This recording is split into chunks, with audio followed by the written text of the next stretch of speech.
Good morning, अस्सलामुअलैकुम। सुनो पाकिस्तान के खूबसूरत और अहम खबरों से भरी हुई सुबह में आपको खुशामदीद कहते हैं। मैं हूं नजफ राजा और मेरे साथ मौजूद हैं उज़ैर मलिक, और हमें यकीन है कि आप सब लोग बिल्कुल ठीक ठाक होंगे, जिंदगी को भरपूर एंजॉय कर रहे होंगे। प्रोग्राम के आगाज में आप कुछ बात कर लेते हैं ट्रैफिक के निज़ाम की, जिस पर हम हमेशा तनकीद करते आए हैं, मगर अब महसूस होता है कि आने वाले दिनों में हालात में काफ़ी बेहतरी आने वाली है।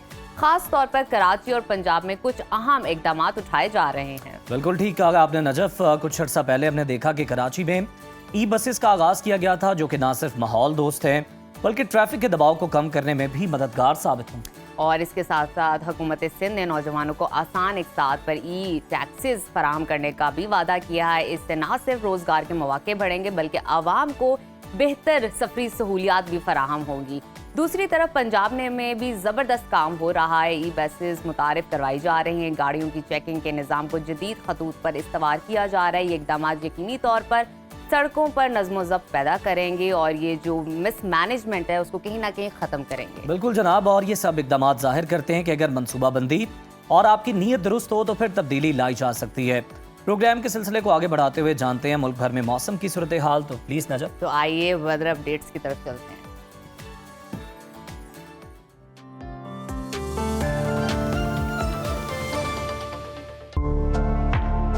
मुल्क भर में सर्दी की शदीद लहर बरकरार है। बलाई इलाकों में वक्फे वक्फे से बर्फबारी का सिलसिला जारी है और कई इलाकों का पारा -13 डिग्री तक गिर गया।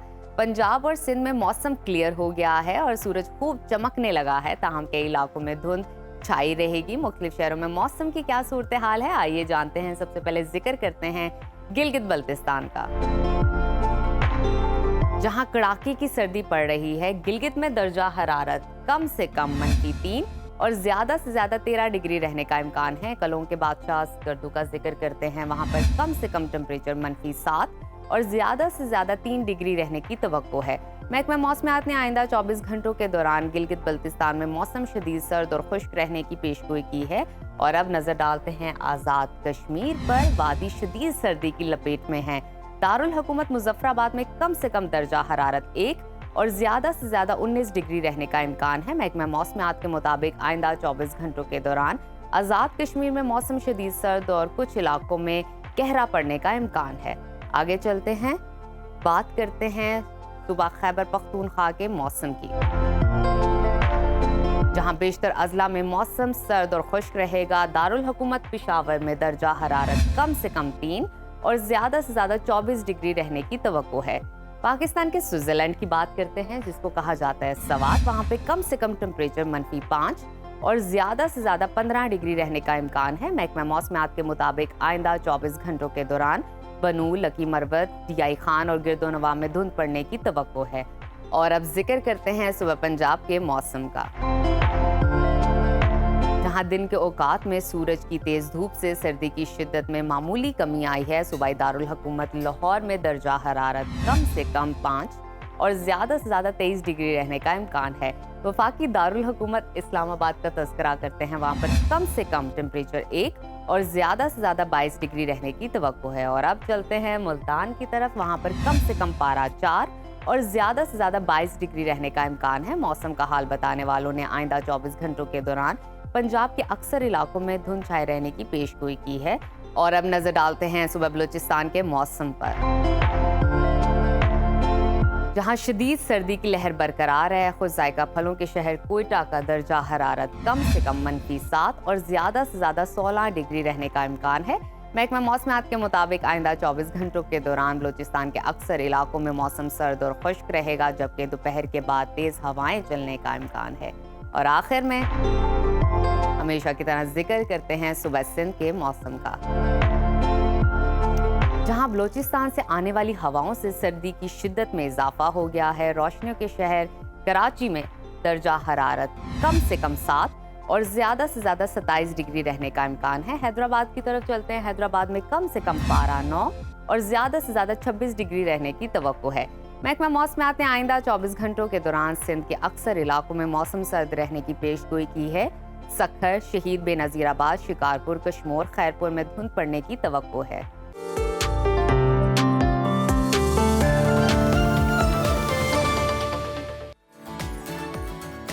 प्रोग्राम में अब बात करें मुल्की सियासत की, तो जनाब मुज़ाकरात के हवाले से बड़ी पेशरफ सामने आ गई है। बानी पीटीआई ने मुज़ाकराती कमेटी को तहरीरी मुतालबात हुकूमत के साथ शेयर करने की इजाज़त दे दी है। गुज़श्ता रोज़ बैरिस्टर गौहर, सेनेटर अली जफर और शेर अफजल मरवत ने अडयाला जेल में बानी पीटीआई से मुलाकात की। बैरिस्टर गौहर ने मीडिया से गुफ्तगू करते हुए कहा है कि मुज़ाकरात के लिए तीसरी नशिस्त ज़रूरी होनी चाहिए। अगर इसके बाद मुज़ाकराती टीम की मुलाकात ना कराई गई तो मुज़ाकरात आगे से नहीं चल सकेंगे। दूसरी जानिब वज़ीर आज़म के सियासी मुशीर राना सनाउल्लाह कहते हैं कि मुज़ाकराती कमेटी की बानी पीटीआई से जल्द दूसरी मुलाकात करा दी जाएगी। उन्होंने शकूक व शुबहात का इजहार करते हुए कहा है कि बानी और पीटीआई रहनुमाओं की गुफ्तगू और बातों से नहीं लगता कि वो तहरीरी मुतालबात देंगे। दूसरी जानिब तहरीक इंसाफ की तनकीद के बाद स्पीकर कौमी असम्बली अयाज सादिक ने मुज़ाकराती अमल से अलग होने की पेशकश कर दी है और वाज़ेह किया है कि मुज़ाकरात में उनका किरदार सिर्फ सहूलतकार है। बानी चेयरमैन से मुलाकात करवाना ना उनका मैंडेट है और ना ही उनकी जिम्मेदारी। इसी तमाम तर सूरत हाल पर बात कर लेते हैं। मुस्लिम लीग नून की सीनियर रहनुमा सैयदा नौशीन इफ्तिखार साहिबा हमारे साथ मौजूद हैं। नौशीन साहिबा, वेलकम टू सुनो पाकिस्तान। ये कहिएगा कि पीटीआई ये इल्ज़ाम लगा रही है कि बानी से मुलाकात ना कराना मुज़ाकरात को सबूताज करने की कोशिश है। हुकूमती मुज़ाकराती कमेटी जो है वो बानी पीटीआई से हुकूमत उनकी मुलाकात क्यों नहीं करवा रही जो उनकी मुज़ाकराती कमेटी है पीटीआई की? देखें जी, मैं कल भी अर्ज कर चुकी हूँ कि हमारी ऐसी कोई इनसे भी डील तो नहीं हुई थी, क्योंकि ये स्टार्टअप था और इसमें तमाम दोनों अतराफ से जो हैं वो कंडीशन सामने आएंगी कि वो क्या चाहते हैं। और हमने इनको कल भी ये कहा था कि अपना एक तहरीरी जो है आपका कंडीशंस वो जमा करा दें।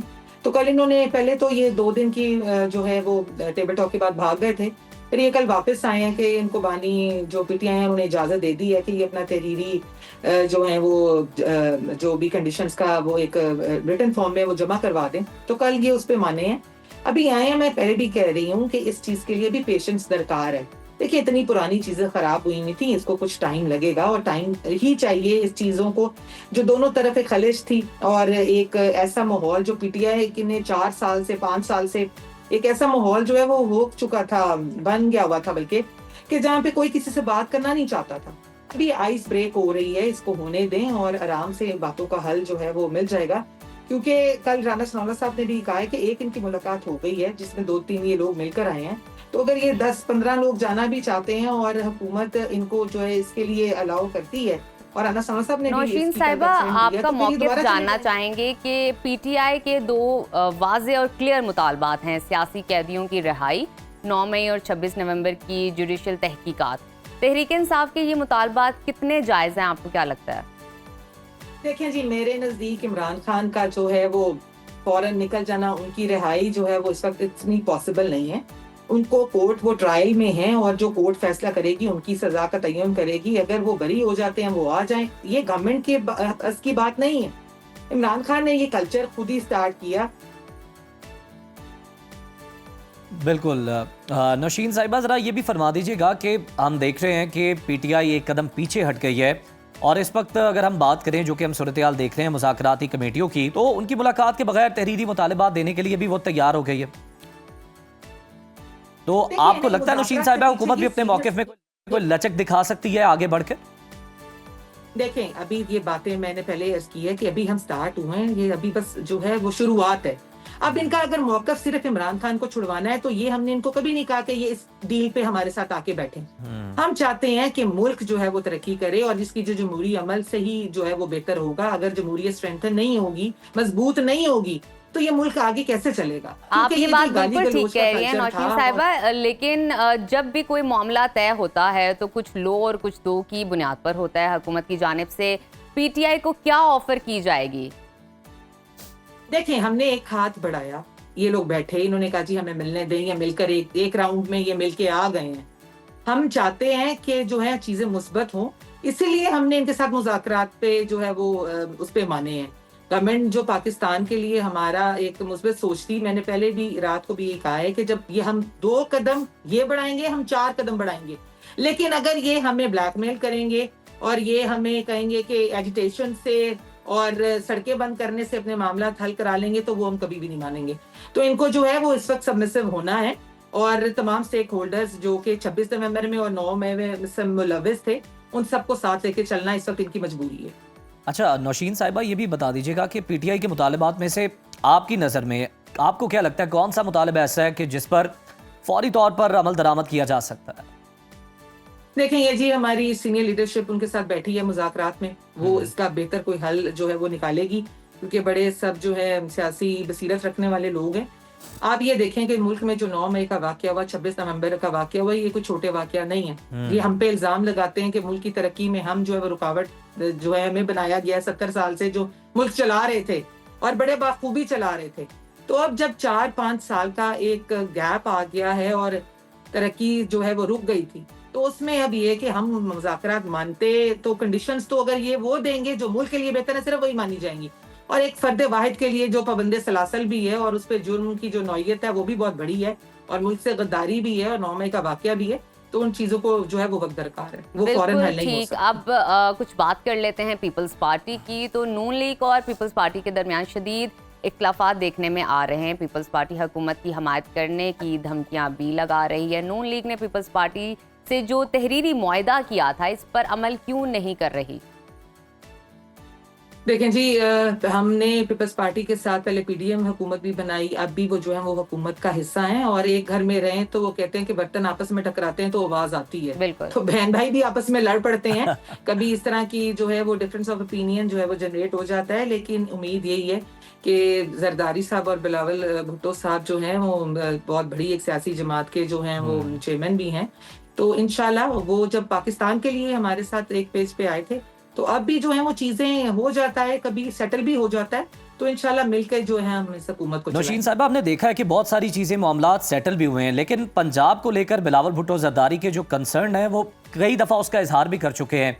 क्या ऐसे कंसर्न है जो अब तक दूर नहीं किए जा सके पंजाब हुकूमत की तरफ से? देखिए जी, सूबा जो है वो हम हमेशा से जो पीएमएलएन का जो है वो स्ट्रॉन्ग होल्ड रहा है और जिस तरह सिंध भी जो है वो पीपल्स पार्टी का स्ट्रॉन्ग होल्ड है, तो अगर हम सिंध में जाके इंटरवीन करना शुरू कर देंगे तो वो गैर मुनासिब है। तो इसी तरह अगर पीपल्स पार्टी जो है वो हमारा वोट बैंक पीएमएलएन का हमेशा से पंजाब में ज्यादा रहा है, हुकूमत भी जो है वो पीएमएलएन की ही है, तो वो अपनी पॉलिसीज के मुताबिक अवाम की फलाह के लिए जो बेहतर है वो फैसले ले रहे हैं और एक सीएम साहिबा जो दिन रात अवाम के लिए कोशिश कर रही हैं, तो मेरा ख्याल है कि फिर उनको फ्री हैंड वो मिलना चाहिए कि वो एक्सेल कर सकें और पंजाब के लोगों के लिए बेहतरी जो है वो कर सके। तो बिलावल भुट्टो साहब का अगर कोई कंसर्न है तो लेकिन नौशीन साहिबा देखे ना, फिर इत्तेहादी हुकूमत में इतना फ्री हैंड मिलना तो आपको भी पता है इतना आसान नहीं है, क्योंकि फिर कुछ बिल भी मंजूर करवाने होते हैं, फिर असेंबली पे भी जरूरत पड़ जाती है इत्तेहादियों की। इत्तेहादी बिल्कुल हमारे लिए जो हैं वो बड़े काबिल एहतराम हैं और उनके साथ ही हम गवर्नमेंट का जो है हिस्सा हैं, लेकिन इत्तेहादी भी उतना ही प्रेशराइज करें ताकि जो काम एक देखें बड़ी मुश्किल से पाकिस्तान जो है वो एक तरक्की की तरफ गामजन हुआ। आप पाकिस्तान की नौशीन साहिबा तरक्की की बात कर रही हैं, तो इसी हवाले से बताइएगा कि हुकूमत मुसलसल दावा कर रही है कि मईशत मुस्तहकम हो रही है, महंगाई कम तरीन सतह पर है, मगर वर्ल्ड बैंक कहता है कि पाकिस्तान में साल 2024 में मजीद 1 करोड़ 30 लाख अफराद गरीब हो गए हैं। महंगाई कम होने का असर आवाम को नजर क्यों नहीं आ रहा, क्या कहेंगी? क्योंकि ये तो रिपोर्ट आई है सामने। हाँ बिल्कुल, देखें आप, एक चीज ये है कि आबादी भी तो बढ़ रही है ना, आपकी नंबर ऑफ पॉपुलेशन भी तो इंक्रीज हो रही है, साथ साथ आबादी का कोई कट डाउन तो नहीं हो गया। इन 4-5 सालों में आबादी भी उसी तरह ही बढ़ी है, उसका रेशो भी आप निकालें। लेकिन मैं जहां तक बात करूंगी कि 3 साल बाद आपकी जो इन्फ्लेशन है वो डबल डिजिट से सिंगल डिजिट भी आई है। जो पाकिस्तान में हालात थे कोरोना के बाद भी और फिर उसके बाद जो पीटीआई के 9 मई का वाकया, 26 नवंबर के वाकये के बाद इंटरनेशनल मार्केट का आप पे एतमाद उठ जाता है, लोग आपके यहाँ पे इन्वेस्टमेंट करना नहीं चाहते।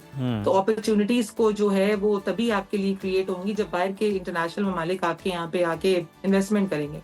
फिर उसके बाद आईएमएफ से कर्जे, आपको पता है कि वो जो डील एक ये लोग छोड़ आए थे पीटीआई, इन्होंने नहीं की, अब वो डील भी हुई है, वो कर्जे भी आए हैं। दो के कर्जा जो है वो पाकिस्तान के लिए बेहतर कभी भी नहीं है, लेकिन ये मुल्क जो है उन हालात में है, मौशी हालात में, जहाँ पे इस्तेहकाम की जरूरत थी। बिल्कुल नौशीन साहिबा, सियासी इस्तेहकाम भी जरूरी है, मौशी इस्तेहकाम भी बेहद जरूरी है मुल्क के लिए, और इसी सिलसिले में आप लोगों ने उड़ान पाकिस्तान प्लान का ऐलान किया है। आपको लगता है कि अगर मुल्क में सियासी इस्तेहकाम नहीं आता तो फिर ये उड़ान पाकिस्तान कारगर साबित हो सकेगा?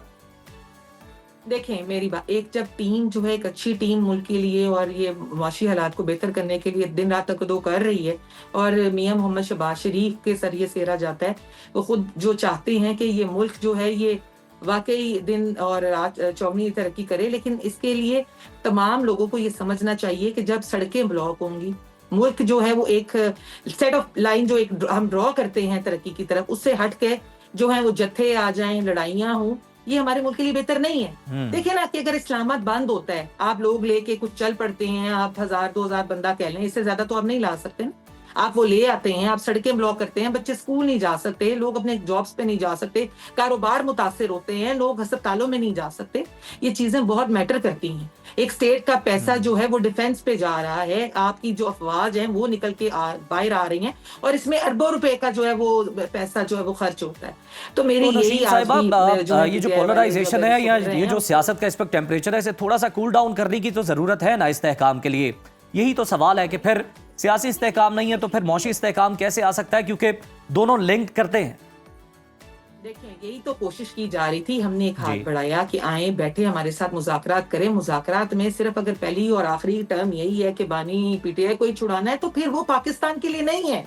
फिर वो एक फर्दे वाहिद में बार बार बात करती हूँ कि उसकी जो है उनको छुड़ाने का मकसद सिर्फ यही है कि वो दोबारा आए और दोबारा वही गाली गलोच, वही सिस्टम हो, वही दरवाजे बंद हो, वही सड़कें ब्लॉक हो। वो तो नहीं करना इस मुल्क के लिए। देखिए रोकना इनको मुश्किल नहीं है। हम लोगों ने 26 नवंबर भी रोका, इन्होंने जब लाहौर जमान पार्क में जो पेट्रोल पंप गए उनको भी रोका गया, लेकिन मुल्क का नुकसान, फंड्स का नुकसान, पैसे का नुकसान तो हो रहा है ना। ये बात समझनी चाहिए कि बात करना हल डायलॉग में यही इनको बताना मकसद था। या सादिक साहब का भी यही मकसद था कि ये लोग बैठ के किसी नतीजा अंगेज गुफ्तगू के बाद किसी एक पॉजिटिव चीज पे आए कि मुल्क में अगर किसी ने, आपको हक है कि आप अपनी बात करें, आपको हक है कि आप एहतजाज करें, लेकिन वो एहतजाज पुरअमन होने चाहिए। वो एहतजाज इंतशार से भरे नहीं होने चाहिए कि जहाँ पे आप मुल्क के फाज पाकिस्तान को नुकसान पहुंचा रहे हैं, मुल्क के अमलाक को नुकसान पहुंचा रहे हैं, लोगों को आपस में, दो सूबों को आप आपस में लड़वाने तक की हद पे आ गए हैं। मकसद सिर्फ कहने का है एहतजाज करें, लेकिन पुरअमन करें। बिल्कुल ठीक है, बहुत शुक्रिया सईदा नौशीन इफ्तिखार साहिबा, आपके कीमती वक्त का अपनी जमात का मौक़िफ़ दे रही थी और साथ ही साथ बड़ी अहम बात की कि अगर एहतजाज करना है तो फिर पुरअमन होना चाहिए। लेकिन अब देखना यह कि जितने मौशी मंसूबे बनाए जा रहे हैं, जिनका ऐलान किया जा रहा है, क्या सियासी इस्तेहकाम के बगैर वो हासिल हो पाएंगे, ये एक बड़ा सवालिया निशान। बिल्कुल, और इसी के साथ लेते हैं एक छोटी सी ब्रेक। आपने कहीं नहीं जाना, देखते रहिए सुनो पाकिस्तान। वेलकम बैक नाज़रीन। पाकिस्तान का सबसे बड़ा सूबा पंजाब अपनी ज़रख़ेज़ी, कदीम तारीख और सकाफती विरसे के लिए मशहूर है। इस धरती पर मौजूद तारीखी मकामात, रूहानी मराकज़ और कुदरती हुस्न दुनिया भर के सयाहों को अपनी जानिब खींचता है। लेकिन हमें ये तस्लीम करना होगा कि हम पंजाब के सयाहती ख़जाने को पूरी तरह दुनिया के सामने पेश करने में नाकाम रहे हैं। दुबई और कतर के बाद अब सऊदी अरब भी सयाहत की अहमियत को समझ चुका है। तेल पर अपना इन्हिसार कम करके टूरिज़्म के ज़रिए अपनी मईशत को मजबूत करने की प्लानिंग कर रहा है। दूसरी तरफ पंजाब, यहाँ लाहौर का तारीखी विरसा, मुल्तान के सूफी मकामात, चोलिस्तान का अज़ीम सहरा मौजूद है। वो आलमी सयाहती नक्शे पर अपनी जगह बनाने में पीछे रह गया है। मगर हकीकत ये है कि पंजाब का सयाहती पोटेंशियल ना सिर्फ मुल्की बल्कि आलमी मईशत में भी अहम किरदार अदा करने की सलाहियत रखता है।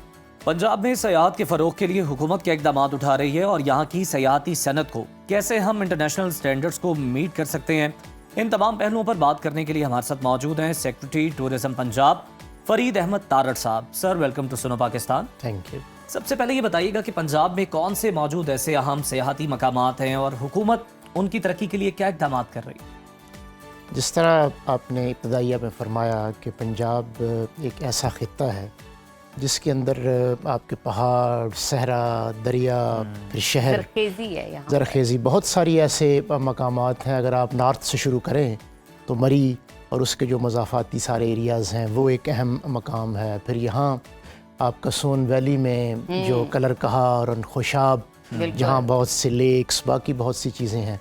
फिर लाहौर तो एक सकाफती विरसे का गढ़ है जिसमें पुराने कले, खूबसूरत इमारतें, यहाँ का खाना पीना, बाकी फेस्टिवल्स।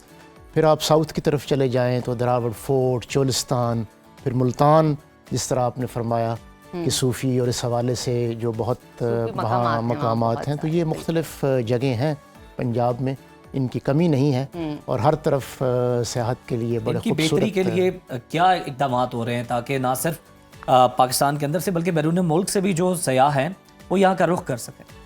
इसमें चीफ़ मिनिस्टर पंजाब मोहतरमा मरीम नवाज़ शरीफ साहब का ख़ास दिलचस्पी है और इसमें इसकी जो टूरिज़म की मुख्तलिफ़ डायमेंशंस हैं या जहतें हैं जी। उनको हम एक्सप्लोर करने की कोशिश कर रहे हैं। एक तो ये है कि सयाह के लिए सबसे पहले information is the key, awareness. कि अगर कोई सयाह बैरून मुल्क से यहाँ आना चाहते हैं तो उनके लिए एक पंजाब टूरिज़म डेटाबेस हमने बनाया है जिसमें तकरीबन 700 जो सयाहती मकामात हैं उनके जियो कोऑर्डिनेट्स के साथ कि उनकी लोकेशन क्या है, क्या फैसिलिटीज़ अवेलेबल हैं, क्या एमिनिटीज़ हैं, क्या अट्रैक्शंस हैं, कैसे सयाह वहाँ जा सकते हैं। उसको साथ फिर हम टूरिज़म ऐप के साथ एक लिंक कर रहे हैं कि ज़बरदस्त। आप डिजिटाइज, क्योंकि आजकल सोशल मीडिया का दौर है, डिजिटल इन्फॉर्मेशन जो है वो रेडीली अवेलेबल होनी चाहिए। सारी दुनिया में यही एक मुरव्वजा अच्छा तरीक़ाकार है। फरीद साहब, जो वैसे एक बात नोटिस की गई है ऑब्जर्वेशन के अंदर है कि पाकिस्तान में पोटेंशियल तो है टूरिज्म का, लेकिन हम कहीं ना कहीं नाकाम हुए हैं अपना एक पॉजिटिव इमेज पोर्ट्रे करने में पूरी दुनिया के सामने। तो बेसिकली हुकूमत की तरफ से क्या इंतजामात किए गए इस हवाले से कि हम एक अपना पॉजिटिव इमेज पूरी दुनिया को पोर्ट्रे कर सकें, दुनिया को बता सकें कि हमारे पास कितने एरियाज़ हैं टूरिज़म के लिए, कितना एक्सप्लोर्ड हमारे पास सहरा है, ज़रखेज़ी ज़मीन है, पहाड़ों की बात की जाए? इसमें इसके 3-4 एस्पेक्ट्स हैं। एक इसकी मार्केटिंग है, ब्रांडिंग है, बिल्कुल, प्रमोशन बिल्कुल, है। बिल्कुल। तो उस हवाले से सबसे पहले जिस तरह मैंने अर्ज़ किया कि you need to create awareness among the people that what are the areas. उसके साथ पंजाब में जो बड़ी मिसाली सूरत हाल है अमन व अमान की, उस हवाले से कोई इशू नहीं है। ठीक है। बाकी गवर्नमेंट ने तमाम सियाहती मकामात के ऊपर जिसको हम पब्लिक एमिनिटीज़ कहते हैं उसको डेवलप करने की बहुत कोशिश की है in terms of public toilets, बाकी फैसिलिटीज़, उसके साथ ट्रांसपोर्ट, जो एलाइड चीज़ें हैं, रेस्टोरेंट्स, तमाम लोगों को वो इसके साथ जो बिल्डिंग्स हैं उनके आर्किटेक्चर स्ट्रक्चर को इम्प्रूव करने के लिए एक बड़ा मैसिव प्रोग्राम लॉन्च किया गया है ताकि हम उस सकाफती विरसे को भी संभालें और टूरिस्ट के लिए ऐसी अट्रैक्शंस पैदा करें कि जब टूरिस्ट जाएं तो जिसको हम टूरिस्ट एक्सपीरियंस कहते हैं उससे वो मुस्तफ़ीद हो सके। फरीद साहब, फरवरी की बात कर लें, अगला महीना है और चोलिस्तान में जीप रैली भी होने वाली है। सर, क्या इंतजाम हैं? ख़ास तौर पर हम देखते हैं कि पानी का बड़ा, एक तो वैसे ही सहरा है, मसला तो रहता है, लेकिन जब सयाह आते हैं तो फिर पब्लिक टॉयलेट्स का भी, पानी का भी और दीगर मसाइल भी होते हैं। तो उससे निपटने के लिए क्या कर रहे हैं पेश की इक़दाम?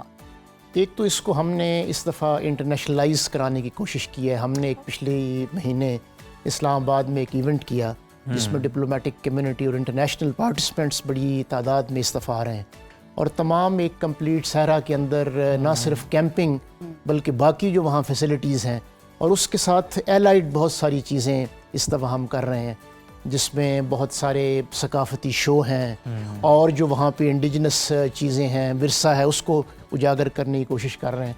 तो बड़ा एक कम्प्रिहेंसिव सारा एक पैकेज है कि जिसके अंदर जो भी लोग, ना सिर्फ only the participants, the people who are there to witness, they should also enjoy the festivity around that rally. अच्छा फरीद साहब, मैंने चूँकि खुद विजिट किया है तो जब हम गए थे तो किला दरावड़ जो है, जो मरकज़ी पहचान है वहाँ पर, वो उसकी हालत कोई खासी अच्छी नहीं थी, बड़ा खस्ता हाल सा था। तो उसकी बेहतरी के लिए भी कोई फंड जारी किए गए हैं, उस पर भी काम हो रहा है कुछ? जी, उसकी कंजर्वेशन के लिए एक मेजर प्रोग्राम हमने लॉन्च किया है। अच्छा, कि जिसमें कला की अंदरूनी और उसके साथ जो एलाइड चीज़ें हैं जी, उसमें एक तो रिजॉर्ट बड़ा अच्छा डेवलप किया है जिसमें ताकि लोगों को रहने की वहाँ फैसिलिटी हो और फिर उसकी जो मुख्तलिफ डायमेंशंस हैं इंट्रोड्यूस हम करने जा रहे हैं कि हॉट जो बैलून्स हैं जो कि आपने देखा होगा दुबई या उसके डेजर्ट में, तो उसका भी एक हमारा नॉर्दर्न एरियाज में भी शुरू हो चुका जी है। हमारा दरियाए प्रोग्राम है कि जो डेजर्ट के हवाले से फिर डेजर्ट कैंपिंग जो है एक बहुत बड़ा एक ऐसा एरिया है कि जिसको हम इंशाल्लाह प्रमोट कर रहे हैं और soon you will be seeing that we will be launching that. बिल्कुल ठीक। अच्छा, मजहबी सयाह की बात कर लेते हैं जो पाकिस्तान आना चाहते हैं, उनके लिए हुकूमत की जानिब से कौन सी वीज़ा पॉलिसी को आसान किया गया है ताकि वो इजीली विजिट कर सकें यहाँ पर? जिस तरह आपके इल्म में है कि पंजाब में जो मेजर मजहबी मकामात हैं ख़ास तौर पे सिख, उनके हवाले से अगर कोई 190 के करीब पाकिस्तान में गुरुद्वारे हैं, 120 तकरीबन पंजाब में हैं और बाबा गुरु नानक के हवाले से उनका जन्म का ननकाना में, उसके बाद करतारपुर, बाकी तो इसके लिए एक सिख यात्रा पोर्टल हमने लॉन्च की है कि ताकि दुनिया से जितने भी सिख यात्री आएँ वो एक पोर्टल के ज़रिए अपनी बुकिंग करें, उसमें security, transport, everything is covered. उसके साथ जो एलाइड फैसिलिटीज़ हैं, ख़ास तौर पे अभी आपने अगर नोटिस किया हो तो इस दफ़ा जो बाबा गुरु नानक जी का जन्मदिन था, तो उसमें Nankana it was presenting A festive look. Punjab government ने वहाँ पे बड़े एलाइड प्रोग्राम्स किए। इस दफ़ा the largest number of Sikh they have visited Punjab in the month of November. तकरीबन को 30,000 के करीब सिख यात्री वो आए और उनको हमने सारे पंजाब में मुख्तलिफ जो गुरुद्वारास थे उन पे लेके गए। और फिर गुरुद्वारास का एक मेजर रीवैम्पिंग का प्रोग्राम गवर्नमेंट ऑफ पंजाब ने लॉन्च किया है, जिसमें गुरुद्वारों की कंजर्वेशन, उसके साथ फिर एलाइड फैसिलिटीज़, फिर जो सिख मत के हवाले से, इसी तरह बाकी जो मज़ाहिब हैं, चर्चेस का एक इम्प्रूवमेंट का प्रोग्राम है, बाकी कतास राज, बाकी इस किस्म की चीज़ें हैं सारी। तो इंटरफेथ जो हार्मनी है उसको प्रमोट करने के लिए गवर्नमेंट बहुत कोशिश कर। अच्छा फरीद साहब, इस वक्त बर्फ़बारी का मौसम है, मरी के भी आपने हुस्न की बात की, हम भुलाए नहीं भूल सकते, बड़ा अफसोसनाक वाक़या पेश आया था मरी में। इस बार इस तरह की कोई सूरत हाल पेश ना आए, खुदा ना खास्ता, क्या इक़दाम पहले से कर लिए गए हैं ताकि उस तरह से सयाहों को मुश्किलात पेश ना आए? अगर बर्फ़ मामूल से ज़्यादा भी पड़ जाती है तो दीगर जो डिपार्टमेंट्स हैं उनके साथ आपकी क्या कोऑर्डिनेशन है, क्या काम चल रहा है? इसमें चीफ मिनिस्टर साहिबा की खसूसी हिदायत के ऊपर तकरीबन 3 महीने पहले जी आज से एक जो पंजाब डिज़ास्टर मैनेजमेंट अथॉरिटी है, एक कंप्लीट कंटीजेंसी प्लान बनाया। उसमें कमिश्नर रावलपिंडी, डिप्टी कमिश्नर मरी, एक तमाम जो जिसके एस्पेक्ट्स हैं in terms of snow clearing machinery, अगर बर्फ़बारी होती तो नमक का उसका छिड़काव, फिर उसके बाद कौन कौन से टूरिस्ट फैसिलिटेशन सेंटर्स हैं, SMDs के मुतल्लिक तमाम इंफॉर्मेशन डिस्प्ले की जा रही है कि टूरिस्ट आएँ। इसके साथ एक ट्रैफिक का मरबूत निज़ाम इंट्रोड्यूस किया गया है कि right starting from the Murree expressway till the arrival in the Murree the where the tourist would go. अगर बहुत सारी कंसंट्रेशन हो जाती है तो वो टूरिस्ट को कहाँ लॉज करना है, तमाम emergency measures are in place, snow clearing machinery है। फिर उसके बाद सेंटर्स आइडेंटिफाई किए गए हैं कि अगर खुदा न खास्ता कोई ऐसी सूरत हाल होती है तो उसमें इवैक्यूएट कैसे किया जाएगा टूरिस्ट को। सेकेंडली, जितने भी आपके होटल्स, रेस्टोरेंट या एसोसिएशंस हैं उनके साथ मिल के किसी किस्म की कोई ओवर चार्जिंग की शिकायत ना, आमतौर पे होता ये है कि when there is a huge influx of tourist तो ये भी शिकायत मौसूल होती हैं कि वहाँ पे हमारे साथ सलूक सही नहीं हो रहा, ओवर चार्जिंग की जा रही। तो बड़ा एक कम्प्रिहेंसिव इस दफ़ा, बल्कि there was an early advent of snowfall, 2-3 दफ़ा बर्फ़बारी हुई है, लेकिन अल्हम्दुलिल्लाह एवरीथिंग इज़ गोइंग फाइन। चले, हम उम्मीद करते हैं कि मामूल से अगर ज़्यादा भी हो जाती है तो फिर भी जो इंतजामात हैं वो काफ़ी होंगे इस सब के लिए। बहुत शुक्रिया फरीद तारड़ साहब आपके वक्त का। तो जनाब, ये आपने जाना कि पंजाब हुकूमत अब फिर टूरिज़म के फ़रोग के लिए क्या इक़दाम कर रही है और मुख्तलिफ जो प्रोजेक्ट्स हैं वो भी चल रहे हैं, नजफ साहब प्रोजेक्ट्स भी चल रहे हैं और उम्मीद यही है कि अपकमिंग ईयर्स में हम देखेंगे पाकिस्तान में बेहतरी, टूरिस्ट को सपोर्ट भी किया जाएगा, प्रमोट भी किया जाएगा। तो अभी इसी वक्त हम लेते हैं छोटी सी ब्रेक के बाद बहुत सारे सेगमेंट्स हैं, कहीं मत जाइए, देखते रहिए सुनो पाकिस्तान। ब्रेक के बाद दोबारा से आपको खुशामदीद कहते हैं। नाज़रीन, चैट GPT इस्तेमाल करते वक्त इन बातों का आपने लाजमी ख्याल रखना है और वो ये है, सबसे पहले तो हम आपको कहेंगे कि इस्तेमाल ज़रूर करें मगर एहतियात के साथ करें, क्योंकि मसनूई ज़हानत यानी AI टेक्नोलॉजी की अगर हम बात करते हैं तो इसको इस्तेमाल करते वक्त आपको बहुत सी चीज़ों को मद्देनज़र रखना चाहिए और माहिरीन भी इससे मुतालिक बहुत कुछ बताते हैं। सबसे पहले बात का ख्याल रखें कि AI चैटबॉट से गुफ्तगू में अपने असल नाम, घर का पता, फ़ोन नंबर, ईमेल एड्रेस और पर्सनल इन्फॉर्मेशन बिल्कुल भी शेयर मत करें, क्योंकि ये इन्फॉर्मेशन आपकी शिनाख्त और सरगर्मियों को ट्रैक करने के लिए इस्तेमाल की जा सकती है। बिल्कुल, और साथ ही साथ आपको बताते हैं इसके अलावा जो माली नोयत के मामलात हैं, आपकी इन्फॉर्मेशन है उसको भी शेयर मत करें। आपका bank account, credit card, ATM की जो इन्फॉर्मेशन है, नंबर है, उसको भी शेयर मत करें, क्योंकि ये जो इन्फॉर्मेशन है आपको माली तौर पे भी नुकसान पहुंचा सकती है। सोशल मीडिया अकाउंट्स या फिर डिजिटल बैंक अकाउंट्स के पासवर्ड्स को भी अपनी गुफ्तगू का हिस्सा हरगिज़ न बनाएं। साथ ही AI चैटबॉट्स के साथ किसी भी किस्म के राज शेयर करने की गलती कभी मत करें, क्योंकि ये चैट GPT जो है महज एक मशीन है और मशीन पर भरोसा नहीं किया जा सकता। आखिर अहम बात ये है, कभी AI पर मबनी चैटबॉट से अपनी सेहत के हवाले से भी गुफ्तगू मत कीजिए, अदवायात मत पूछिए, अपनी सेहत के हवाले से कॉम्प्रोमाइज़ मत कीजिए। अगर ज़रूरत पड़ती है तो AI के ज़रिए भी इलाज मत कीजिए, डॉक्टर को चेकअप करवाइए, वहाँ से इलाज करवाइए, क्योंकि वही आपको सही तरीके से बता सकता है कि किन चीज़ों की, किन मेडिसिन की आपको ज़रूरत है। और साथ ही साथ याद रखें कि इंटरनेट कुछ नहीं भूलता, कोई भी मालूमात जब आप एक दफ़ा अपलोड कर देते हैं इंटरनेट पे तो वो वहाँ हमेशा मौजूद रहती है, बेशक आप उसको डिलीट ही क्यों ना कर दें। और कब कहाँ वो चीज़, वो इन्फॉर्मेशन इस्तेमाल हो जाए आप नहीं जानते, लिहाजा एहतियात कीजिए, एहतियात करें। और ये मत समझें कि आपने अगर हिस्ट्री डिलीट कर दी है तो सब डिलीट हो जाएगा, वहाँ पे महफूज रहता है जनाब। तो दूसरी तरफ एक और अहम खबर है जो कि हम अपने नाजरीन के साथ शेयर करते हैं। सऊदी अरब से ये खबर है जहाँ पर एक मुनफरिद और अनोखे बकरे नीलामी के लिए पेश किया गया। इस कमसिन बकरे के लंबे कानों और नायाब खसूसियात ने सऊदी अरब में जनाब हलचल मचा कर रखी। बिल्कुल जनाब, सऊदी लोग इस बकरे के दीवाने हो गए हैं और इसकी मुनफरिद शक्ल और खूबसूरती ने इसे एक कीमती जानवर बना दिया है। इसे हासिल करने के लिए मुख्तलिफ लोगों ने नीलामी में अपनी बोली भी बढ़ा दी। आखिरकार एक सऊदी शहरी ने इस मुनफरिद बकरे को 60,000 सऊदी रियाल में ख़रीद लिया, जो कि पाकिस्तान तकरीबन 44,10,000 रुपीज़ बनते हैं। इस नीलामी की जो वीडियो है वायरल हो रही है सोशल मीडिया पर, तो उसकी तो झलकियाँ डेफिनेटली हमारे नाजरीन ने देखी होंगी। बिल्कुल, और हमारे नाजरीन देख चुके होंगे। इतनी ज्यादा कीमत 44 लाख, मतलब मुझे याद आ गया नजफ। अभी देखे ना, अभी तो छोटी ईदानी, उसके बाद बड़ी ईदानी है। मंडियों का जब हम रुख करते हैं ना, तो बैलों के बड़े मुंह मांगे दाम मांगे जाते हैं और इतने ही मांगे जाते हैं, लेकिन ये बकरा उतने में नीलाम हो गया, बड़ी बात है। बिल्कुल उज़ैर, और लोग इतना पसंद करते हैं, कभी कभी उनको कोई जानवर पसंद आ जाए तो उनको होता है कि भाई किसी भी कीमत पे खूबसूरती के दाम होते हैं ना, जब ऐसा ही है। तो इसी के साथ एक लेते हैं छोटी सी ब्रेक। आपने कहीं नहीं जाना, देखते रहिए सुनो पाकिस्तान।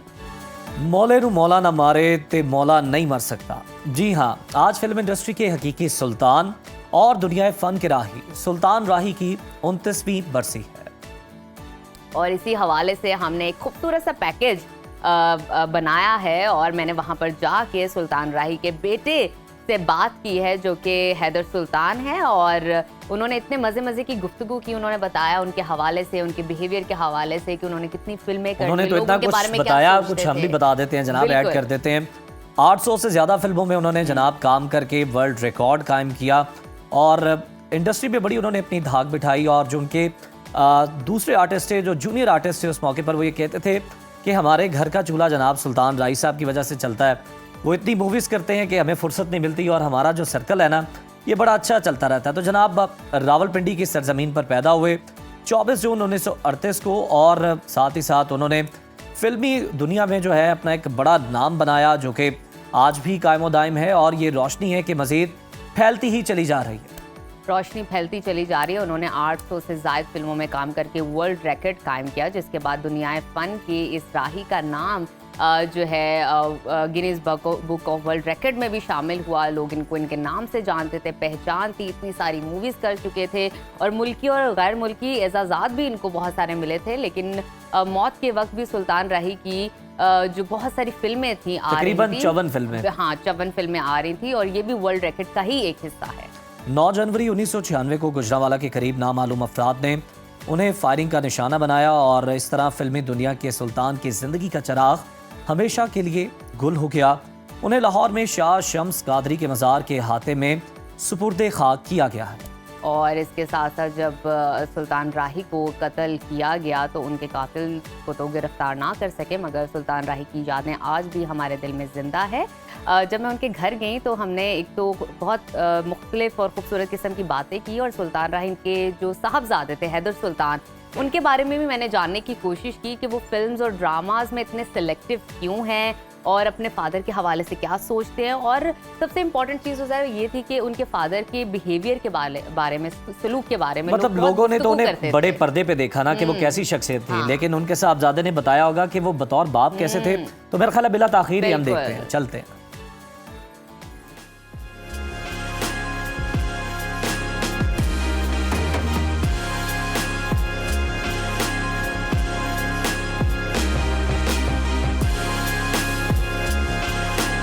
आज पाकिस्तानी फिल्म इंडस्ट्री के बेताज बादशाह सुल्तान राही को दुनिया से रुखसत हुए 29 बरस बीत चुके हैं, मगर आज भी उनकी यादों के चिराग पूरी आबोताब से रोशन हैं।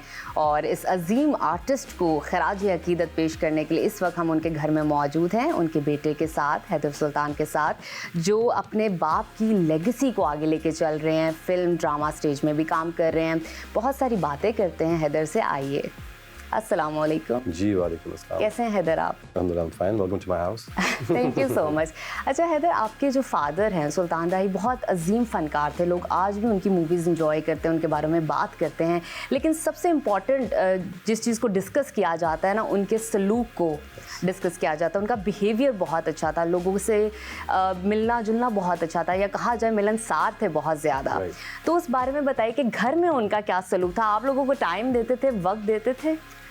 बिल्कुल आप सही कह रही हैं, उनके अंदर माशाल्लाह आजी बहुत ज़्यादा थी और जितना ज़्यादा उनको अरूज दिया उतने ही वो आजी में जाते गए, चलते चले गए। टाइम अवेलेबिलिटी तो बहुत शॉर्ट थी उनके पास, 22 घंटे वो काम करते थे और लेकिन जो भी टाइम था वो द फैमिली था, ऑफ कोर्स स्पेंड करते थे हमारे साथ। और जब पढ़ने के लिए बाहर चले गए, आउट ऑफ कंट्री चले गए, तो फिर कभी वहाँ अमेरिका मिलने के लिए आते थे हमारे पास। अच्छा। तो he was very loving person, very like उनका जो एग्रेसिव पन स्क्रीन पे था ना, उसके टोटली ऑपोजिट थे। अच्छा। तो मैं हमेशा मुझे की मिसाल सूरज और चांद के मुताबिक देता हूँ कि अगर स्क्रीन पे सूरज थे तो घर में चांद की तरह थे। Very down to earth, very mild, very soft spoken और फुल ऑफ लाइफ।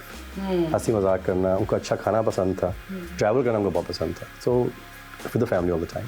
क्या बात है। अच्छा मुझे हैदर ये भी बताइए, जो सबसे इम्पॉर्टेंट चीज़ है, वो अपने अरूज पे थे जब आपने एक्टिंग स्टार्ट की, अपने करियर का आगाज़ किया, तो एज अ फादर वो आपको बहुत सारी एडवाइस करते होंगे, गाइड करते होंगे एक्टिंग के हवाले से, परफॉर्मेंस के हवाले से, ड्रामाज के हवाले से, फिल्म के हवाले से, कि बेटा ऐसे नहीं ऐसे कर लेना, मैंने ये किया, इसमें इस तरह बेहतरी ले आना। तो आप एक तो उनकी गाइडेंस को कैसे रिसीव करते थे और आपको गाइड वो कैसे करते थे? अच्छा, मज़े की बात यह है कि उन्होंने मुझे कभी एक्टिंग के हवाले से कभी उस तरह से नहीं चाहा कि उनका स्टाइल मेरे में नज़र कभी आए। अच्छा अच्छा। हमें हाँ, उन्होंने हमेशा सेट पे कभी होता था कि अगर मैं स्टक हो गया, उनकी I was only 15 years old जब मैंने काम पहली फिल्म अपनी की थी, तो वो कहीं भी कभी स्टक होता तो मुझे कभी कभी कहते थे, बेटा अगर आप नर्वस हो रहे हो, रिलैक्स, काम डाउन, इसको ईजी में करो तो इंशाल्लाह अच्छा हो जाएगा, लेकिन ऐसे कर लो इसको, ऐसे बोलना है, ऐसे चलना, कभी उन्होंने नहीं कहा। मतलब वो कहते हैं आपको एक उन्होंने एक पाथ दे दिया कि आप खुद से करो। क्योंकि मैंने अमेरिका में एक्टिंग स्कूल ज्वाइन किया हुआ था, तो मेरा ऑलरेडी वो अंदर था। अच्छा। So I wanted to just do it my own way. लेकिन जैसे जैसे टाइम गुजरता चला गया तो फिर थोड़ा रिलैक्स हो गया उनके साथ काम करने में। ऑब्वियसली बात है, मेरे लिए एज एन एक्टर नहीं, मेरे एक फादर फिगर थे। आपके जीन्स में थे ये चीज़। एग्जैक्टली। और वैसे भी रिस्पेक्ट का उनके साथ ज़्यादा मेरा था ना, कि वो कभी हम लोग ऐसे नहीं कर सकते थे खुल के काम, तो उन्होंने थोड़ा रिलैक्स किया कि बेटा कोई बात नहीं, अभी जो भी काम करो, काम है, कोई इशू नहीं है। तो कोई ऐसा वाक़या जो आप हमसे शेयर करना चाहें? Yes sure. मेरा उनके साथ जो पहला सीन था, अनफॉर्चुनेटली वो मेरी पहली मूवी जो थी बबरा, उसमें ना थोड़ा पंजाबी फिल्म एक्शन स्टाइल था, तो बाप बेटी की कहानी है। तो उसमें उनको मैंने गन पॉइंट पे विलनों के पास लेके जाना होता है। मेरा अनफॉर्चुनेटली पहला सीन ही वो था उनके साथ ऑन द सेट। तो मैंने कहा वो नहीं हो रहा था, नहीं हो पा रहा था। 2-3 टेक्स हो गई, तो फिर प्रोड्यूसर ने कहा कि राय साहब आप पूछेंगे बेटे से क्या बात है, तो जो साइड पे कहते हैं बेटा क्या बात है, क्यों नहीं, तो कहते हैं बेटा ये सेइंग टू अ कैरेक्टर, आप एक कैरेक्टर से बात करो, अब्बू से बात अभी नहीं कर रहे, तो आप इजी के करो। मैं वो मुझसे नहीं हो रहा, मुझसे बदतमीजी से बात आपसे नहीं हो रही है। कहते नहीं बेटा काम है, करो, ऐसा इशू नहीं है। तो that was like a very funny, interesting incident with him.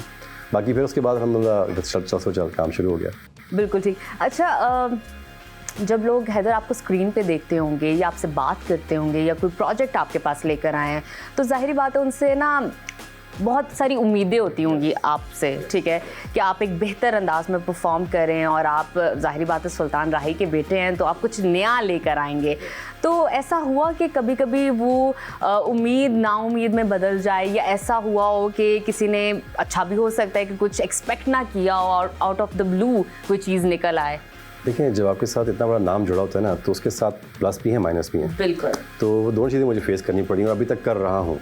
क्योंकि मैंने कभी भी ये बुझी के स्टाइल को नहीं लिया अपने में, लेकिन फिर आने वाले टाइम में आहिस्ता आहिस्ता होता चला गया कि लोगों ने कहा जी कि हमें आपको स्टाइल में देखना है, तो आप थोड़ा सा वो करें। तो जो डायरेक्टर्स थे, जो प्रोड्यूसर थे, कहते थे थोड़ा हल्का जा एंड कर लो, थोड़ा जा एंड कर लो, एंड टूर के आओ। तो मैंने कहा यार मुझसे आप क्या एक्सपेक्ट कर रहे हैं? कहते हैं कि नहीं आप करें। फिर करते करते ये हुआ कि फिर मैंने फाइनली हल्का सा वो फ्यूजन किया अपने में उनके स्टाइल को। 100% तो नहीं कर सकता ना, कोई कर सकता है उनको कॉपी, लेकिन ट्राई मैंने किया। लेकिन वो पब्लिक में मैंने ये रिस्पॉन्स देखा कि जब मैंने वो किया तो फ़र्क था। पहले एक चॉकलेट हीरो का इमेज था, डांसिंग नंबर्स, हीरों के साथ रोमांटिक सीन्स चल रहे हैं, फिर एकदम से एग्रेसिव पंच शवारे की म्यूजिक, गन्स हाथ में आना शुरू हो गई, तो लोगों ने कहा ये अच्छा लग रहा है, अच्छा लग रहा है, क्या बात है। पब्लिक डिमांड से बनना शुरू हो गई, क्योंकि ऑब्वियसली सुल्तान राही साहब का बेटा, तो उनको लोग एक्शन में देखना चाहेंगे। फिर वो मैंने जब अडॉप्ट किया, तो फिर मैंने देखा कि वो लोगों को, लेकिन वो आके वाली बात कि जो उनकी एक्सपेक्टेशन थी कोशिश करता हूँ उसे पूरा उतरा जाएगा। ऑब्वियसली बात है, अबू जी का जो लेवल है वो तो नहीं टच कर सकता है, उनका तो वोकल उनका और ही मास्टर था, लेकिन I try to do my level best. अच्छा हैदर, मुझे ये बताइए कि आप बहुत स्पेसिफिक होते हैं प्रोजेक्ट्स को लेकर, आप हर प्रोजेक्ट में नज़र नहीं आते, एक्सेप्ट नहीं करते हर प्रोजेक्ट, तो इसकी रीज़न मुझे बताइए, क्यों काम में इतनी सिलेक्टिव क्यों है? देखिए मैं जब वापस इंडस्ट्री में आया तो इंडस्ट्री की उसका काफ़ी हालत ऐसे हो चुकी हुई थी कि उसको रिवाइवल की ज़रूरत थी। अच्छा, तो मैंने बहुत सा काम फिर मैंने करना शुरू कर दिया कि ताकि लोगों को काम मिले। तो मेरी ज़्यादा कोशिश होती है जो टेक्नीशियन हजरात हैं जिनको काम और कुछ नहीं आता, वो बेचारे घर बैठे हैं, उनको काम पे आना चाहिए। ठीक है। तो अबू जी की सोच ये होती थी काम करने की, लेकिन मैंने फिर ये फील किया कि मैं जितना करता जा रहा हूँ तो वो चीज़ें चेंज नहीं हो रही, स्क्रिप्ट चेंज नहीं हो रहे, बातें चेंज नहीं हो रही और टेक्नोलॉजी चेंज नहीं हो रही। तो आई फेल लाइक कि they are dragging me down. तो मुझे ये फील हुआ कि I need to like do selective work. तो मुझे फिर उनको मैंने ये बोला कि यार अगर आप अभी अलहमदुलिल्लाह जो प्रोजेक्ट्स अभी जो आगे डिस्कस करेंगे उस पर जा रहा हूँ, तो वो मैं लिखवा रहा हूँ स्पेशली, ठीक है, अपने मूड के मुताबिक, अपने जहन के मुताबिक। हैं पंजाबी ही लेकिन मज़े के हैं, डिफरेंट है। जाहिर बात है लोग आपको उसमें देखना ज़्यादा पसंद करेंगे, एंजॉय करेंगे। एग्जैक्टली। तो मैं चाहता हूँ क्योंकि आजकल 2024-25 शुरू हो गया अब तो बल्कि तो ये कहना चाहिए, तो इस हवाले से लोग बहुत कुछ नया देखना चाहते हैं आप स्क्रीन के ऊपर। तो मैं चाहता हूँ कुछ नई चीज़ आनी चाहिए। तो हैदर, इस चीज़ की रीज़न क्या समझते हैं कि एक ही तरह के स्क्रिप्ट्स हम टीवी पे देख रहे हैं? फिल्म इंडस्ट्री का जो हालात हैं वो तो हम सब जानते हैं, ड्रामाज हमारे बहुत पॉपुलर हैं, लेकिन when it comes to script और कंटेंट तो वो एक जैसा ही है हर चैनल पे, हर प्रोडक्शन के अंदर। क्या रीज़न है इसके? और वो चेंज करना भी नहीं चाहते, और जब डिस्कशन की जाए तो कहा जाता है ये पब्लिक डिमांड है, तो पब्लिक यही देखना चाहता है। कुछ हद तक बात वैसे है भी है कि पब्लिक डिमांड पूरी करनी होती है, लेकिन आप खाली यही चीज़ पर रख के अगर आप एक चीज़ बनाते चलेंगे पब्लिक उससे बोर हो जाती है। आपको कुछ चेंज लाना ज़रूरी है, कुछ नई चीज़ दिखानी ज़रूरी है पब्लिक को, चाहे वो टीवी है, फिल्म है, कुछ भी है। मेरा हमेशा एम्फसाइज स्क्रिप्ट के ऊपर होता है। बिल्कुल। और स्क्रिप्ट आपको अब देखें, हमारे जो हमसाय मुल्क हैं वो दुनिया की सबसे बड़ी इंडस्ट्री है फिल्म मेकिंग के हिसाब से, उससे बड़ा हॉलीवुड भी नहीं है। बिल्कुल ऐसे इतनी प्रोड्यूस फिल्में करते हैं वो लोग, दे डूइंग इट। हाँ, चीज़ें वही 4-5 सब्जेक्ट ही होते हैं, लेकिन उनको प्रेजेंटेशन उनकी नहीं होती है, चीज़ें नहीं होती है। आई थिंक ये हमें करना चाहिए। एक टाइम पब्लिक जब कह देगी जी बस हमारे हाथ खड़े हैं, बस कर दें अब, तो क्या करेंगे उसके बाद? मतलब कुछ नया आना ज़रूरी है, होना चाहिए। इट्स वेरी इंपॉर्टेंट, चाहे वो टीवी है चाहे फिल्म है, स्क्रिप्ट नए आने चाहिए और अच्छी बात होनी चाहिए उसमें। अब्बू जी के दौर में आपको पता है फिल्म इतनी क्यों ज़्यादा हिट होती थी?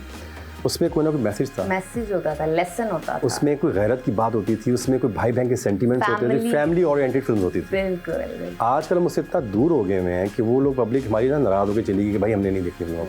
तो मैं दोबारा इसको रिवाइव करने की ज़रूरी है। मैं हमेशा जब भी कहीं बैठता हूँ, बात होती है स्क्रिप्ट के बारे में, तो मैं हमेशा कहता हूँ कि भाई अगर मेरे जन से फिल्म बनानी है तो ऐसी बनाए, इसमें फैमिलीज आएंगे प्लीज़। अच्छा हैदर, सुल्तान राही के बहुत सारे फ़ैन थे, बहुत सारा लोग उनको पसंद करते थे, प्यार करते थे उनसे, उनकी पर्सनालिटी से, उनकी बातों से, उनके अखलाक से। मुझे ये बताइए, जब वही लोग जब आपसे मिलते हैं उनकी गैर मौजूदगी में, तो क्या तासुरात होते हैं उन लोगों के? पहली बात तो मैं अल्लाह ताला का करोड़ा बार शुक्र अदा करता हूँ, उनका बेटा हूँ और मेरे लिए बड़ी ऑनर की बात, मुझे ब्लेसिंग है मेरे लिए। तो मुझे बड़ा ऑनर फील होती है। और सबसे बड़ी बात ये है कि मुझे बहुत बड़ा कॉम्प्लीमेंट मिलता है जब लोग मुझे अभी कहते हैं कि हमें आप में ऐसा भी अब झलक नज़र आती है। क्या बात मुझे लगता है हम उनसे ही मिल रहे हैं। आपकी तो ज़िंदगी आप कहते होंगे। तो मुझे बड़ा अच्छा लगता है कि, लेकिन at the same time I feel a responsibility as well. फिर मैं देखता हूँ कि पीछे मुड़ के देखता हूँ कि अबू जी ऐसे टाइम में क्या करते होंगे, क्योंकि ऑब्वियसली बात है जितना उन्होंने समझाया बताया दीन को लेके, दुनिया को लेके, लोगों को लेके, तो ट्राई करता हूँ कि फुट से फॉलो करूँ और वैसा ही करने की कोशिश करूँ, ताकि लोगों को और भी उस चीज़ को मिस ना करें, उनको फील हो कि वैसे हमारे आसपास ही हैं। हाँ, उनकी प्रेजेंस हमारे साथ है। अच्छा हैदर, मुझे आप अभी प्रोजेक्ट्स के हवाले से कुछ बात कर रहे थे, अपने जो अपकमिंग हैं उसके हवाले से मज़ीद थोड़ा सा इन डिटेल में हमारे नाज़रीन को बताइए, ताकि इंटरेस्ट डेवलप हो सके, क्यूरोसिटी जनरेट हो सके। राइट। नहीं, अभी अल्हम्दुलिल्लाह मेरी 2 फिल्म्स उनकी रेडी पड़ी हैं रिलीज़ होने के लिए। दोनों सब पंजाबी ज़्यादा कर रहा हूँ, उसके बाद यहाँ पे लाहौर में पंजाबी बनती है, और 2 उनसी में भी लिखवा रहा हूँ। उसमें एक का नाम है तेरा चानन मेरे वेड़े। वो एक समझ लें कि बाप बेटी की सेंटिमेंट्स हैं। अच्छा। तो उसमें मैं first time young to old character करने जा रहा हूँ, तो मैंने खुद से कुछ नया लिखवा रहा हूँ। और जो बहुत ओवरड्यू हो चुकी है, बहुत टाइम से, आई नो बहुत से मेरे फैंस कहते हैं कि आप अनाउंस करते हैं फिर आप उसका कभी कर नहीं रहे। मैंने कहा अच्छी चीज़ बनने में टाइम लगता है। बिल्कुल ऐसा ही है। तो सन ऑफ मौला जो जुनसी है वो भी लिखी जा रही है, और मैं बाबर ही कह रहा हूँ कि नासिर अली साहब उसको लिख रहे हैं। और आपके चैनल के हवाले से ये लोगों को बताना चाहूँगा कि अल्हम्दुलिल्लाह उसका स्क्रिप्ट 90% मुकम्मल हो चुका हुआ है। उसको रिवाइज़ कर रहे हैं हम लोग बेहतर करने के लिए, क्योंकि अगर मैं अबू जी के बाद मैं करता हूँ फिल्म, तो वो लोगों की एक्सपेक्टेशन, और वो जो आप पहले बात करिए, तो वो एक और लेवल पे चली गई। और लेवल पे चलेगी। अब वो लोग देखना चाहते हैं कि ये अगर स्क्रीन पे आएगा तो क्या करेगा। अगर मैं उससे कम रह गया तो नहीं मानेंगे, बराबर भी होगा तो नहीं मानेंगे। ये भी है, ये भी प्रॉब्लम है। अगर उसके ऊपर नहीं आएंगे हम लोग तो लोग फिर मानेंगे उसको। हाँ, तो इसलिए आजकल के दौर के हिसाब से बात हम करने की कोशिश करें ताकि लोग उसको वैसे आगे देखें, पसंद करें। तो ये मेरे 4-5 प्रोडक्ट्स हैं अलहमदुलिल्लाह जो मूवीज़ पे मैं भी काम कर रहा हूँ। 2 रेडी फॉर रिलीज़ हैं और 2 भी अंडर लिखे जा रहे हैं। अच्छा हैदर, आपसे एक जानना चाहूँगी बात, ये जो आजकल एक सोशल मीडिया पे ट्रेंड चल रहा है पॉडकास्ट का, ठीक है, सेलिब्रिटीज़ बैठ जाते हैं 1 to 1, ठीक है, हम बैठे हुए यादें ताज़ा कर रहे हैं, अच्छी बातें कर रहे हैं, प्रोडक्टिविटी जनरेट कर रहे हैं, अपकमिंग प्रोजेक्ट्स पे बात कर रहे हैं, पाकिस्तान की इंडस्ट्री को लेके बात कर रहे हैं। लेकिन ये जो पॉडकास्ट में एक कल्चर है, बैठ जाना सेलिब्रिटीज़ के साथ और बताना कि और सुनाओ, अच्छा फिर क्या हुआ, फिर कैसे हुआ, मसाला और स्पाइस और कोई ना कोई ऐसी कंट्रोवर्शियल बात कर देना किसी के भी बारे में। आपको ये सब कुछ सिनेरियो आप किस तरह, किस नज़र से इसको देखते हैं? क्या ये पब्लिसिटी स्टंट है या क्या है ये सब?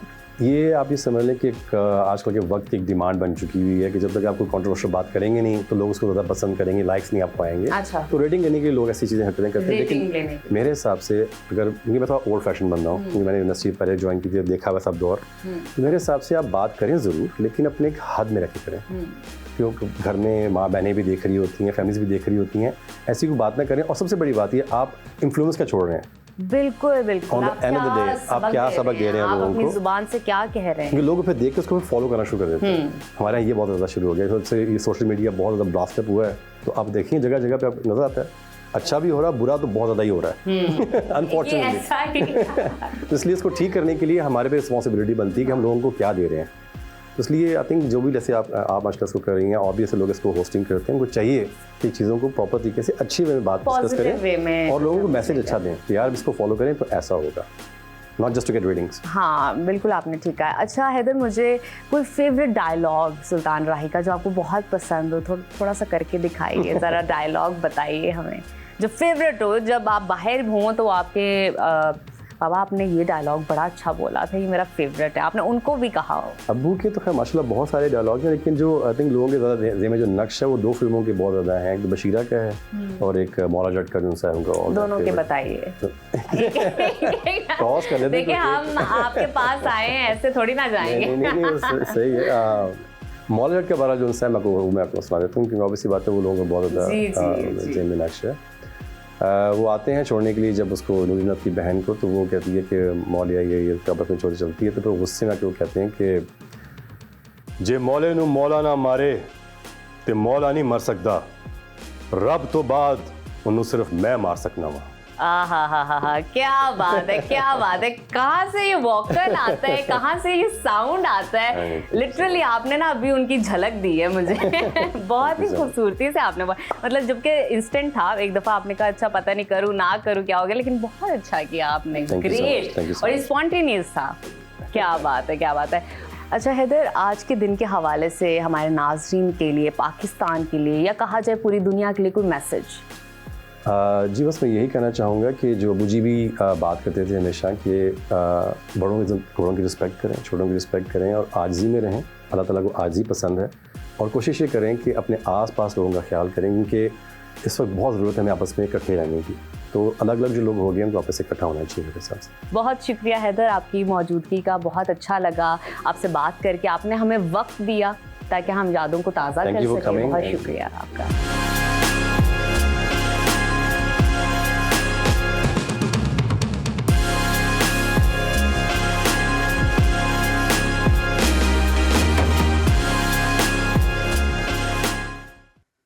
वाह, बहुत ज़बरदस्त नजफ़। और मेरा ख्याल है सुल्तान राही साहब को याद करने के लिए इससे बेहतर कोई चीज़ हो नहीं सकती थी, जो कि उनके अपने साहबजादे की ज़ुबान से हमने जो चीज़ें सुनी और जो फिर आपने सवालात की और उन्होंने उसका बड़ा अच्छा जवाब दिया, तो बड़ा मज़ा आया था। जज़ाकल्लाह, बहुत शुक्रिया उज़ैर, और उम्मीद है कि हमारे नाजरीन को भी पसंद आएगा ये पैकेज। तो अभी नाजरीन वक्त हुआ छोटी सी ब्रेक का, आपने कहीं नहीं जाना, देखते रहिए सुनो पाकिस्तान।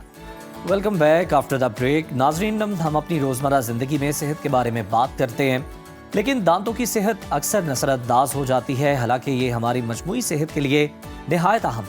बिल्कुल उज़ैर, आपने ठीक कहा है। और दांतों के मसाइल जैसे कीड़ा लगना, मसूड़ों की बीमारी, दांतों का गिरना ना सिर्फ तकलीफदेह होता है, बल्कि ये हमारे खाने पीने की आदत या हमारे कॉन्फिडेंस को या हमारी मुस्कुराहट पर भी असरअंदाज होता है। तो इसी हवाले से इस वक्त हमारे साथ स्टूडियो में गेस्ट मौजूद है माहिर तिब हैं, हमेशा हमारे साथ होते हैं, हमें गाइड करते हैं। हकीम अताउर रहमान साहब, वेलकम टू सुनो पाकिस्तान। हकीम साहब, सबसे पहला सवाल तो यही है कि दांतों के अमूमन आम मसाइल जो आप देखते हैं वो कौन कौन से हैं और उसकी वजूहात क्या हैं? जी बिस्मिल्लाहिर्रहमानिर्रहीम। दांतों के अमूमी जो मसाइल हैं उसमें तो दांतों का गिरना है, टेढ़ा होना है, या दांतों की अंदर पिलाहट है, या मास्क हो रहा है, या सम टाइम ये होता है आपकी गम्स के अंदर इन्फ्लेमेशन आ जाती हैं। ये कॉमन इश्यूज़ हैं जो हमारे पास पेशेंट्स भी आते हैं, बच्चे भी आते हैं। वैसे तो टेक्निकली अगर कोई दांतों का इशू है, हिल रहे हैं, वो तो डेंटिस्ट ही करता है। लेकिन जो हमारी तिब में जो चीज़ें अल्हम्दुलिल्लाह बहुत ज़बरदस्त काम करती हैं, तो वहाँ तक तो हम अल्हम्दुलिल्लाह लोगों को सपोर्ट करते हैं। बिल्कुल। अच्छा हकीम साहब, ये भी बताएं कि दांतों में जो हम देखते हैं कीड़ा लग जाता है, कैविटी हो जाती है, इसकी क्या वजूहत है और तिब में क्या इसका भी इलाज मौजूद है? जी बिल्कुल। देखें, वो लोग जो अपने दांतों का ख्याल नहीं रखते, आप देखें बहुत से लोग ऐसे हैं जो दांतों की सफाई का एहतमाम नहीं रखते और ना वो ब्रश करके सोते हैं। देखिए, हमारी जो खुराकें हैं ना, वो तरह तरह की हम खुराकें खाते हैं। मिसाल के तौर पे हम मीठा भी खाते हैं और कई लोगों के दांतों के अंदर खला होता है और हम लोग बादी चीज़ें खा रहे होते हैं। हम स्वीट डिश खा रहे हैं, फ्रूट केक खा लिया, या कोई आपने जैम ले लिया, तो ये वो सारी चीज़ें होती हैं जो अंदर रुकने के बाद वहाँ पे इन्फेक्शन का डर होता है। ओके। और फिर इसी तरह बड़ा गोश्त आपने खाया है, वो बादी होता है, तो बड़े गोश्त की अगर कोई एक भी उसकी स्लाइड अगर रुक गई आपके वो मसूड़े को सुजा देगा, तो वहाँ आपके गम्स में इन्फ्लेमेशन आ जाएगी। तो फिर जब बहुत ज़्यादा इन्फ्लेमेशन आती है और इन्फेक्शन बढ़ जाती है, तो वहाँ दांत हिलने भी लग जाते हैं। वहाँ दांत जो है, वहाँ आप कोई भी चीज़ चबा नहीं सकते और आप नरम गदा में आ जाते हैं। तो ये बड़ा एक मुज़ी मर्ज है। ठीक है, एज अ माहिर तिब हमें बताइए कि दांतों की सफाई के लिए कोई खास मंजन, कोई खास फार्मूला जो हमारे नाजरीन के लिए आप लेकर आए? जी बिल्कुल, हमारे तिब में अल्हम्दुलिल्लाह बहुत सी चीज़ें हैं। देखें, सबसे पहले मैं 3-4 चीज़ें आपको बताऊँगा जितने भी हमारी अवाम नाज़ सुन रही हैं। मंजन की आपने बात की, माजू एक इंग्रेडिएंट्स है। अच्छा। हाँ, ये माजू और काली मिर्च, ओनली 2 चीज़ें हैं। अच्छा। यानी आप अगर पूरे घर के लिए आपने बनाना है मंजन, तो आधा ½ kg माजू ले लें और आधी चटाक काली मिर्च ले लें। इसको बिल्कुल पाउडर बना लें। जो लोग समझते हैं कि उनके दांत हिलते हैं, दांतों में उनके इन्फ्लेमेशन है और मसूड़े सूजे में हैं, गम्स, तो वो आप मसवाक से या ब्रश के साथ उसको लेके 1/4 या ½ टीस्पून लेके उसको पहले तो आप उसको अच्छी तरह वो कर लें, ब्रश कर लें उसके साथ। उसके बाद वो थोड़ा सा लेके जहाँ जहाँ इन्फ्लेमेशन है वहाँ पे आप रख लें और रखने के बाद तकरीबन 1.5 से 2 मिनट के लिए माउथ को बंद कर लें। और उसके बाद आप देखेंगे जैसे जामुन खाने के बाद एक एस्टेंजेंट प्रॉपर्टीज वाली कैफियत होती है, एक आपके अंदर हाबिस तासीर आती है, मुंह आपका जकड़ जाता है। तो जितना आपका सलाइवा, बैड सलाइवा और जितने इन्फ्लेमेशन, जितनी पस, वो सारी सक करके निकाल दें। ज़बरदस्त। और आप इमेजिन करें कि ये इतनी ज़बरदस्त चीज़ है, इतनी ज़बरदस्त चीज़ है कि ये जो भी आप घरों में इस्तेमाल करें तो आपको अंदाज़ा हो जाएगा कि अल्लाह पाक ने इसमें कितनी शिफा रखी है। हालांकि देखिए हर्बल है, माजू और काली मिर्च। अच्छा, लेकिन इसके अंदर 2-3 और चीज़ें अगर आप ऐड कर देंगे, जो लोग बहुत सवेर हैं, जिनके दांत हिलते हैं, उसमें आप 3-4 चीज़ें ऐड कर दें। इसमें सुंड, जंजबील और लौंग, फिटकरी और समुंदर झाग। अच्छा। ये 4 चीज़ें मसलन थोड़ी थोड़ी ले लें, वो 2-2 तोला ले लें। बाकी चीज़ें अगर आपकी ज़्यादा है ना, मतलब कम ही रखें। इसकी मिकदार कम रखनी है। मिसाल के तौर पे माजू आधा किलो है, काली मिर्च जो है वो आधी स्टांक है, जंजबील भी आधी स्टांक है। अच्छा। जो फिटकरी, लौंग और समुंदर झाग, ये 2-2 तोला ले लें। ठीक। और आप इमेजिन करें इसका एक सफूफ बना लें, पाउडर बन जाएगा। और ये घर के अंदर आप ½ kg जब आप बनाएंगे तो 100-150 रुपए में बनेगा।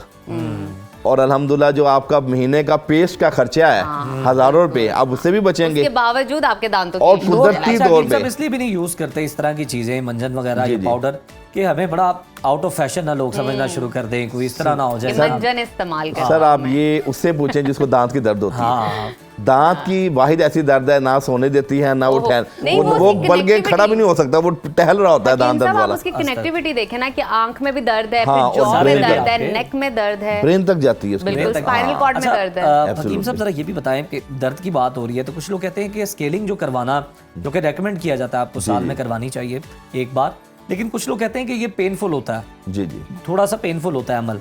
तो तिब में कोई इसका भी इलाज मौजूद है कि जनाब दांतों में जो है ना वो चमकदार दांत बन जाए आपके और स्केलिंग से भी आप बच जाएं। जी जी बिल्कुल। अच्छा, उसके अंदर टिप के अंदर दांतों को चमकदार बनाने के लिए हमारे पास एक वो पत्थर होता है, सफाई भी अच्छी तरह हो जाए सारी। फिटकरी। अच्छा, फिटकरी लेके, वाइट फिटकरी, सफ़ेद फिटकरी, उसको आप पाउडर पहले कर लें, उसके बाद तवे के ऊपर बिरियां कर लें, यानी उसको बिरियां करके थोड़ा सा कर लें। एब्सोल्युटली। अच्छा, उसको आप पाउडर बना के जितनी फिटकरी है उससे हाफ वजन मीठा सोडा ले लें आप।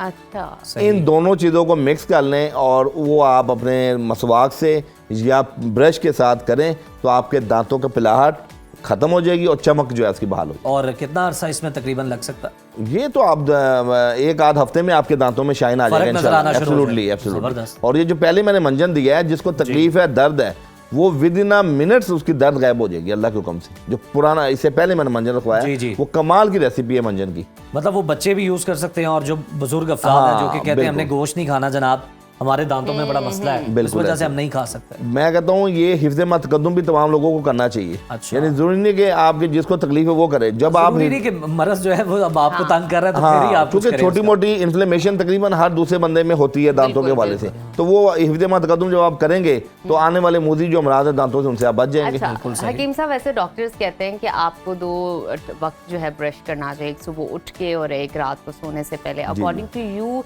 क्या ये बात दुरुस्त है या आपको 3 दफ़ा भी करना चाहिए या 1 दफ़ा भी बहुत होता है अगर अच्छे से ब्रश किया जाए? देखिए, मैं ये समझता हूँ कि सुबह उठ के अर्ली इन द मॉर्निंग या खाली पेट ब्रश नहीं करना चाहिए। मैं ये समझता हूँ कि आप कुली कर लें, इनफ है। जब आप सुबह ब्रेकफास्ट करते हैं, ब्रेकफास्ट करने के बाद आपका काफ़ी इंटरवल होता है नेक्स्ट खाने में जी। तो आप जब ब्रेकफास्ट में भी जाहिर बात आप एग लेते हैं या उसमें आप कोई और चीज़ ऐसा आप जैम लेते हैं तो ब्रेड वगैरह लेते हैं, तो वो भी जब आपके दांतों के अंदर खला में वो फंसेगा तो वो भी आपकी डिजीज का बायस बनेगा। तो मैं ये समझता हूँ कि जो ब्रश है ना सुबह का, वो नाश्ते के बाद करना चाहिए, और दूसरा ब्रश डेफिनेटली बेड टाइम पे करना चाहिए, जब आपको पता हो कि हमने अब रात को कुछ नहीं खाना एट द एंड आपने, बल्कि आपने जो नाइट मील लेना है जो आजकल हमारा ट्रेंड गया है, उसके बाद वो ब्रश करना है। अच्छा, हकीम साहब ये भी बता दें कि जो बच्चे छोटे होते हैं, जो दांत निकाल रहे होते हैं, जी, बड़ा तकलीफ दे मरला होता है, फिर घर वालों के लिए भी, बच्चे के लिए खुद भी, तो उसमें क्या आप रेकमेंड करेंगे कोई ऐसी दवाई जिससे वो जो ग्रोथ का अमल है वो हो जाए और पेन जो है वो कम से कम? अच्छा, बिल्कुल, ये बड़ा प्यारा आपका सवाल है। ये बहुत बड़ा एक अलमिया है कि कई लोग ऐसे हैं, देखें 3 स्टेजेस होती हैं जी। एक स्टेज ये होती है कि जिसमें 6 माह में जब दांत बनना शुरू होते हैं, 2.5 साल तक बच्चों के दांत बनते हैं जी। फिर एक हमारे पक्के दांत होते हैं जो तकरीबन 6 से 12 साल तक की उम्र में वो पुख्तगी आती है। बाद ये होता है कि दूध के दांत भी टूट जाते हैं और जो पक्के दांत हैं वो भी टूट जाते हैं, और पक्के दांत टूटने के बाद कुछ लोगों में बिल्कुल दांत नहीं आता, तो उनके लिए आज मैं एक ऐसी तीरे बहदफ चीज देने लगा हूँ। अच्छा। हमारी हर्बल के अंदर एक जड़ी बूटी है, दोबारा उगेगा। हर्बल मेडिसिन, अल्हम्दुलिल्लाह। वो कैसे? ये मैं आपको बताता हूँ। हमारी एक हर्बल दवाई है नागर मोथा। अच्छा। नागर मोथा, जिसको हम 7 कॉफी भी कहते हैं अरबी में, 7 कॉफी भी कहते हैं, और उसको मुश्क ज़ेरे ज़मी भी कहते हैं फारसी में, और उसका जो स्वीट साइपर्स नाम है उसका इंग्लिश में। अच्छा, ये जो नागर मोथा है ये क्या काम करता है? नागर मोथा को आप लेके, ये बिल्कुल गिड़ा टाइप जो है ना, उसके रूट्स होते हैं छोटे छोटे से गोल बड़े साइज के, तो ब्राउन रंग के होते हैं, इसको आप पीस लें। नागर मोथा को पीसने के बाद इसका पाउडर शहद के साथ, जिस जगह दांत नहीं आ रहा जिस बच्चे का या किसी बड़े का, तो आप उसको डेली दिन में 2 बार रब करें, कोई आधा मिनट या 1 मिनट उसका पेस्ट सा बना के ना, उस जगह पर आपने रगड़ाई करनी है। इमेजिन करें विद इन 1 मंथ आप उसका रूट बनना शुरू हो जाएगा। चैलेंज आप दे रहे हैं कि एक महीने के अंदर? चैलेंज हम नहीं देते, शिफा अल्लाह ने देनी है। हम ये जरूर कहते हैं कि ये रिजल्ट ओरिएंटेड चीज है, आजमूदा है। हाँ, देखिए क्योंकि हम तबीब लोग कभी भी मर्ज के वाले से चैलेंज नहीं देते, क्योंकि हमारा ये ईमान है कि अल्लाह ने शिफा देनी है। हमारा काम है as a competent, as a loyal consultant, हम लोगों को वो चीज़ बताएं जो बेहतरीन भी हो और शिफा को नफाजत की हामिल। ये तो बड़ी बेहतरीन है कि मतलब दांत ही दोबारा से उगा है।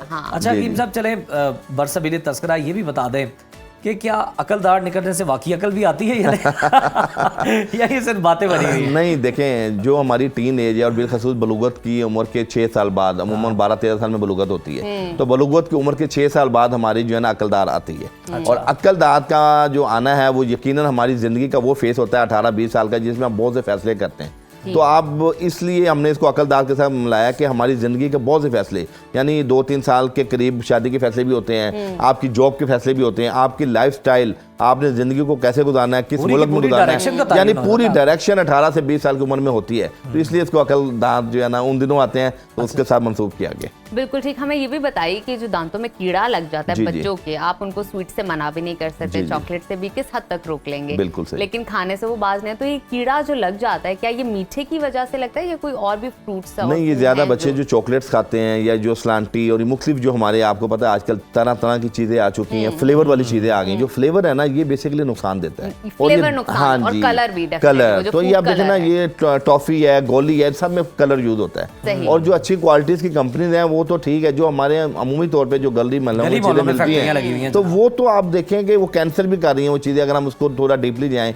दांतों के अंदर खोखलापन पैदा कर रही हैं, दांत कमज़ोर कर रही ओहो। हैं, दांतों के मसूड़ों के अंदर इन्फेक्शन पैदा कर रही हैं। और आप इमेजिन करें, दांतों की वजह से कुछ ऐसी डिजीज़ होती हैं जो फंगस फैलती है और स्टोमाटाइटिस होता है, और सम टाइम मुंह का कैंसर भी हो जाता है।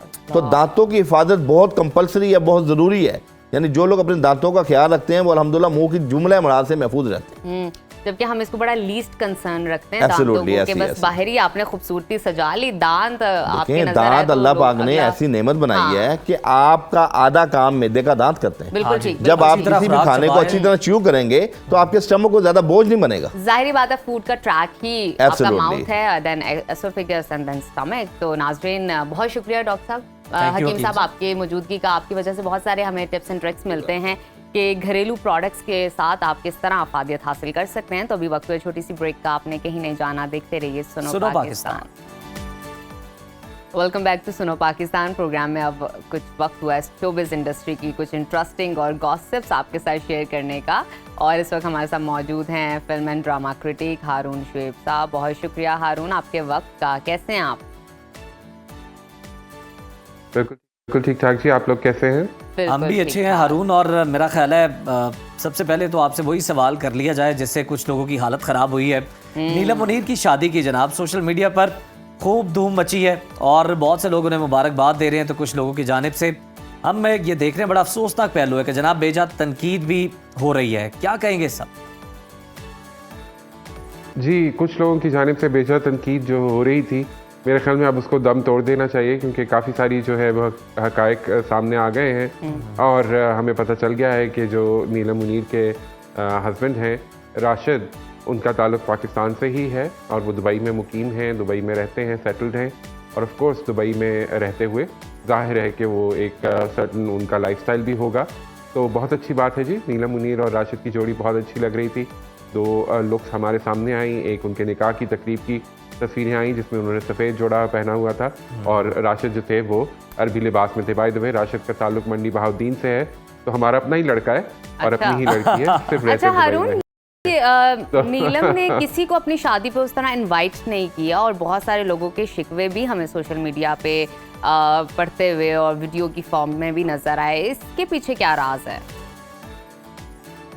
अच्छा जी, नीलम ने अपनी शादी पे इनवाइट नहीं किया। एक तो यही कि नीलम हमेशा से मैंने देखा है कि एक बड़ी कमगोसी और लो प्रोफाइल रखने वाली ऑफ स्क्रीन एक्ट्रेस रही हैं। तो कभी भी हमने उनको पार्टीज़ में दूसरी एक्ट्रेसेस के साथ घूमते फिरते या उस तरह नहीं देखा। हमेशा उन्होंने अपनी एक प्राइवेट सी लाइफ रखी है। जब वो अक्सर होता है ना वेकेशंस पे, ये एक्ट्रेसेस जो दोस्तें होती हैं वो साथ जा रही होती हैं और उनकी तस्वीरें आ रही होती हैं। नीलम की ऐसी दोस्ती मैंने नहीं देखा कि किसी के साथ भी रही है। तो जाहिर है वो एक प्राइवेट इंसान है, और क्योंकि शादी दुबई में हो रही थी तो जाहिर है वो वहाँ पे मैंने देखा इमरान अब्बास का बिल्कुल उनके साथ कुछ तस्वीरें ढोलकी की भी आई जब उन्होंने येलो कपड़े पहने हुए बिल्कुल, थे। बिल्कुल। तो वो ढोलकी की तस्वीरें, क्योंकि ढोलकी यहाँ हुई थी पाकिस्तान में, तो वो उसमें इमरान अब्बास शामिल थे। लेकिन फिर उसके बाद जाहिर है कि नीलम जो है वो दुबई चली गई होंगी, और ये तीनों ड्रेसेस हमने देखे। और ढोलकी मेरा ख्याल है कि उन्होंने ये भी कहा होगा ना हारून कि आप लोग अपना खर्चा बचाएं, जो आपने दुबई में आना ना अटेंड करने शादी का, वो आप जरा संभाल के रखें। आजकल दुबई के वीज़ाज नहीं मिल रहे दुबई के वीज़ा भी नहीं मिल रहे, और फिर खर्चा भी जाहिर है कि होता है। चले उनकी लुक के हवाले से कुछ बताइए। बहुत इतनी अच्छी खूबसूरत वो थी। लग रही थी निकाह पर भी जी। और माइयों पे भी। वैसे देखा जाए तो नीलम तो वैसे खूबसूरत हैं, लेकिन शादी का एक हुस्न आता है ना हर दुल्हन पे, तो वो तो खूब आया उन पर। क्या कहेंगे इस पर? बिल्कुल ऐसे है, बिल्कुल बहुत खूबसूरत। सबसे पहले माइयों का फोटोशूट आया और बड़ा डिटेल में फोटोशूट था, तो नीलम बहुत अच्छी लग रही थी एक ट्रेडिशनल अटायर में। फिर जब निकाह की तस्वीरें आई तब सबने नोटिस किया कि अरे ये कोई फैशन शूट नहीं था, ये वाकई शादी की का सिलसिला चल पड़ा है।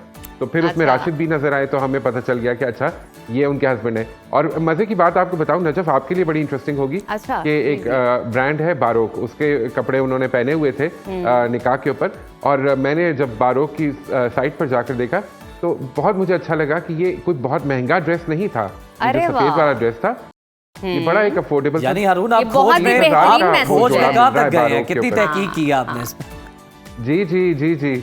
तो बारोक पे 30,000 का जो जोड़ा मिल रहा था वो पहनकर नीलम ने जब अपने निकाह पे इतनी खूबसूरत लुक दी, तो बिल्कुल। इससे एक बड़ा अच्छा मैसेज जाता है कि जी मैसेज है कोई ये। जरूरी नहीं है कि आप बहुत महंगे महंगे कपड़े पहने और डिजाइनर वेयर पहने। और अक्सर जो डिजाइनर वेयर पहनते हैं बाय द वे, वो एक्टर्स आप याद रखें कि वो डिजाइनर वापस ले जाते हैं कपड़े, बिल्कुल, sponsored होते हैं। वो एक ही दिन के पहनने के लिए होते हैं, स्पॉन्सर्ड होते हैं। तो अब नीलम आप ने वो सारी आज पोल छोड़ मत के खुद खोलें, खरीदा होगा अपनी- हारून। अपनी- हारून कहीं ना कहीं नजर का भी पाला पड़ता रहता है, तो अपनी सारे जिंदगी राज के अहम मत दिन- बताएं ना यार स्क्रीन पे। बताएं कैसा लगा आपको? अब मैं तो ये कहूंगा कि पिक्चराइज भी भी बहुत जब अच्छा से हुआ है। ये- वो हम देखते हैं झील है, पहाड़ है, और बिल्कुल बिल्कुल। गाने को कॉम्प्लीमेंट कर रहे हैं ये सारे सीन्स। ये समंदर है जी, और ये न्यूजीलैंड है। तो ये न्यूजीलैंड में वीडियो बनी है वाह। और अदनान काजी जो है वो इस वीडियो के डायरेक्टर हैं। और क्या खूबसूरत गाना है। मैं 5 दिन पहले ये गाना आया, 10 लाख व्यूज़ हैं इसके, आज सुबह तक मैं चेक कर रहा था, और उस 10 लाख में से 1 लाख तो मेरे ही व्यूज़ होंगे आई एम श्योर। तो कॉन्स्टेंटली मैं ये गाना सुन रहा हूँ। और मज़े की बात यह है कि गाना लिखा भी आतिफ ने खुद है, तो जो लिरिक्स हैं वो भी आतिफ के लिखे हुए हैं। ये न्यू जो बॉटललेस वर्ल्ड, उन्होंने एक नया ब्रांड अपना लॉन्च किया है म्यूज़िक का, एक प्रोग्राम है, उसके अंदर ये पहला सीज़न और पहला गाना। और क्या गाना है, एक पुराना आतिफ हमें नज़र आ रहा है इसमें। और मैं कमेंट्स में देख रहा था कि लोग जो हैं वो एक्सटैटिक हैं, आतिफ के फैंस जो हैं पूरी दुनिया में जो फैले हुए हैं, ना सिर्फ पाकिस्तान में बल्कि दूसरे मुल्कों में भी, उनको बहुत अच्छा लगा है ये गाना, और मुझे भी बहुत अच्छा लगा है ऑफ कोर्स। तो आप लोगों के लिए मेरा ख़ास ये मैसेज है कि आज आपने इस प्रोग्राम के बाद जाना है, जहाँ भी आप अपना म्यूज़िक एंजॉय करते हैं उस स्पेस में जाएं। हारून मैं सारी सुन चुका हूँ चीज़ें वैसे गाड़ी में। बंद करें, आंखें भी बंद करें। नहीं, मैंने नहीं सुना, मैं ये आपकी गाना बात सुने। जरूर आप सुन सुनूंगी चुके हैं? मैं सुन चुका हूँ। और आपकी बिल्कुल ठीक मानने है। की कोशिश भी ना, करूंगी। उज़ैर क्या गाना है ना, आप बताइए आपको कैसा लगा? मुझे तो हारून बहुत अच्छा लगा, और अब एक वो जो उसमें रूहानियत और सूफीज़म भी आ जाता है ना, वो पूरी एक वाइब जो है आतिफ असलम ने दी है इस गाने के अंदर। बिल्कुल। अच्छा हारून, मुझे ये बहुत- बताइए बहुत खूबसूरत कि जी। आपने 2024 में खबर दी थी गौहर रशीद और कुबरा खान की शादी के हवाले से, और अब सोशल मीडिया पे कुछ तस्वीर भी आ रही हैं, वीडियोस भी आ रही हैं, आपकी कहीं ना कहीं बात मुझे सच साबित होती नज़र आ रही है, क्या कहेंगे? मुझे लग रहा है कि जी ये फिर एक गूगली सी करा रही हैं कुबरा हमें, क्योंकि वो अक्सर वो और गौहर मिलके शरारतें ऐसी करते रहते हैं। वो लोगों को एक ट्रैक पे डालते हैं, अच्छा जी मैं शादी करने वाला हूँ, मैंने अपनी लाइफ पार्टनर चुन ली है। कुबरा भी इसी तरह कहती हैं कि जी मेरे लिए ज़िंदगी में सबसे ज़्यादा अहम दोस्त मेरा गौहर ही है, और फिर खुल के सामने भी नहीं आते। तो मुझे लगता है ये एक ऐसी ही शरारत उन्होंने 2025 के शुरू में की है। ये अप्रैल से पहले हमें अप्रैल फूल बनाने के चक्कर में है, क्योंकि शाजिया वजाहत की जो ये वीडियो आई जिसमें सारे एक्टर्स हैं, उसमें आपको उष्णा भी नजर आएंगी, उसमें आपको शेख साहब की बेटी जो है वो भी नजर आएंगी, उनके दामाद भी हैं, बिल्कुल। फिर इसी तरह दूसरे एक्टर्स अली रहमान हैं। तो ये सब जो है ये शादी की तैयारियां कर रहे हैं, कुछ डांस प्रैक्टिसेस चल रही हैं, कुछ ढोलकी हो रही है। लेकिन फिर उसके बाद जब ये डाला गया तो उसके साथ हैशटैग था मेरे यार की शादी। तो अब ये मुझे नहीं पता कि वाकई गौहर की शादी जो है वो कुबरा के साथ ही हो रही है या कुबरा की शादी गौहर के साथ हो रही है, क्योंकि दोनों ने हैशटैग मेरे यार की शादी से डाला है, मेरी शादी से नहीं डाला। सो मुझे लगता है कि ये या तो गौहर की शादी किसी और से हो रही ठीक है। है। जो मैंने अपने ज़राए से पता लगाया है वो यही है कि अभी ऐसी कोई चीज़ नहीं हो रही, ये किसी और इवेंट की तस्वीरें और वीडियोज़ हैं, और मेरे ख्याल में अभी हम इंतजार चले फिर हम इंतजार ही करते हैं। हारून ये बता दें कि अदाकार उसामा खान ने अपने इंस्टा अकाउंट से ड्रामा सीरियल सुन मेरे दिल से मुतालिक जो तमाम पोस्ट थी वो डिलीट कर दी हैं, आखिर क्या वजह है इसकी? मेरे ख्याल में सुन मेरे दिल की पोस्ट जो है वो जब तक ड्रामा ख़त्म होगा सिर्फ खलील और रहमान कमर साहब के ही इंस्टा अकाउंट पे रह जाएंगी। बाकी सब जो इस ड्रामे पे काम कर रहे थे वो सब बारी बारी अपने आप को इस ड्रामे से दूर कर लेंगे। उसामा का रोल जो है वो उसके ऊपर जितनी बैशिंग हो रही है उसामा की, मेरे ख्याल में उसके बाद उसामा का ने सोचा होगा कि यार मैं इसको डिलीट कर देता हूँ। उनके 3 प्रोजेक्ट्स इस वक्त ऑन एयर हैं, तो उनको बहुत अच्छी कर्ज़े जहाँ के ऊपर फीडबैक आ रही है। उन्होंने कर्ज़े जहाँ की तस्वीरें बहुत ज़्यादा डाली हैं, लेकिन ये जो सुन मेरे दिल की तस्वीरें हैं ये सब उन्होंने अच्छा, डिलीट इस कर पर दी जरा हैं। कमेंट इसका जो कीजिएगा पोस्टर डाला था वो भी डिलीट कर दिया। क्विकली। हारून, साउद का कहना है कि पाकिस्तानी फिल्म इंडस्ट्री को सबसे ज्यादा नुकसान सैयद नूर और शान ने पहुंचाया है। इस बयान पे आपका क्या कहना है? अच्छा जी, मैं हमेशा सोचता हूँ कि जब मैं फिल्म इंडस्ट्री की हिस्ट्री के ऊपर जाकर देखता हूँ तो मुझे नहीं नज़र आता कि सऊद साहब की कोई बहुत ज़्यादा सब्सटैंशियल कंट्रीब्यूशन रही हो इसका ट्रेंड बदलने में। उनकी सबसे बेहतरीन फिल्म जो मुझे याद आती है वो खिलौना है, जो कि मीरा जी के साथ आई थी और कराची से बनी थी। मेरे ख्याल में ये वही टसल है जो कराची और लाहौर की फिल्म इंडस्ट्री के बीच में हुआ करती थी। तो शायद उनको लगता है कि क्योंकि शान और सैयद नूर साहब दोनों लाहौर बेस्ड थे और उन्होंने लाहौर से फिल्में दी और एक बड़ा लंबा करियर है दोनों का और बड़ी बड़ी कॉन्ट्रीब्यूशन है, तो सऊद क्योंकि कराची से फिल्में करना चाह रहे थे और करते थे तो उनका ये ख्याल होगा कि क्योंकि लाहौर इंडस्ट्री के ऊपर फोकस रहा तो फिर लाहौर इंडस्ट्री ही इसकी रिस्पॉन्सिबल है। बात किसी हद तक सही भी है, लेकिन मेरे ख्याल में उन्होंने शान को जिस तरह नाम लेकर और फिर बाद में ज़ातियात के ऊपर थोड़ा सा उन्होंने ये भी कहा कि जी अगर शान अपने अंदर का ये कीड़ा ख़त्म कर लें तो फिर वो एक बहुत अच्छे इंसान बनने की कोशिश कर सकते हैं। तो इस तरह की बातें करना, और शान एक बहुत बड़ा सुपरस्टार है हमारे मुल्क का। No doubt, बिल्कुल ऐसा ही है। दिहाइयों तक, दिहाई से ज़्यादा रूल किया है। तो मुझे लगता है सऊद ने थोड़ी सी ज्यादती कर ली वहाँ पे। और ये जो पॉडकास्ट वाला कल्चर है ना जी, कि वो जहाँ कहीं बिठा ना के और कहीं फिर बहुत लोगों की ज्यादा बेइज्जती कराई हमारी जाए और सोसाइटी फिर पे असरअंदाज हो रहा है। हारून, बहुत शुक्रिया आपका, आपकी मौजूदगी का। बहुत सारी गॉसिप्स और इन्फॉर्मेशन हमें जानने का मिला जो कि अमूमन हमें नहीं मिलता है। सोशल मीडिया के थ्रू भी वो कहानियां हारून हमें सुनाते हैं। तो इसके साथ इजाजत दीजिए। हाँ, इजाजत दीजिए आज के प्रोग्राम से। कल दोबारा सेम टाइम पे आपके साथ मुलाकात होगी। देखते रहिए सुनो पाकिस्तान।